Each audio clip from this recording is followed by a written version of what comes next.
جمال الوجود بذكر الإله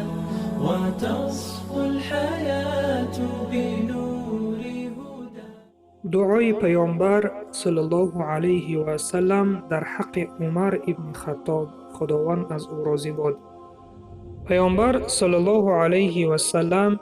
در حق عمر ابن خطاب، خداوند از او راضی باد، به این مضمون دعا نموده گفتند: ای بار خدایا، اسلام را نیرو و اقتدار بخشا به یکی از این دو مرد که نزد تو محبوب تر باشد،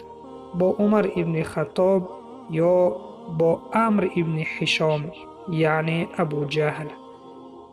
یکی از آن دو مرد عمرو ابن هشام یعنی ابو جهل بود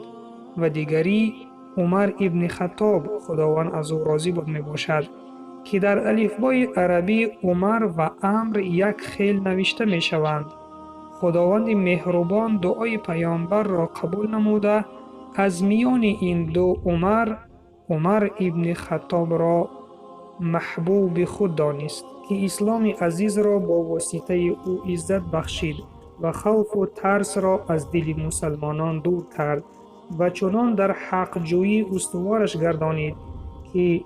لقب عمر فاروق یعنی جدا کننده بین حق و باطل را صاحب گشت و در معامله و کارگزاریش چنان عدالت نشان داد که عنوان عمر عادل را به خود گرفت و در تقوا و صداقتش نسبت به دین و پیامبر خدا صلی الله علیه و سلم به درجه رسید که شرفیاب عنوان امیرالمؤمنین و یار دوم پیامبر صلی الله علیه و سلم گشت. و سلام بر آن شخصانی که راه هدایت را پیشه گرفتند.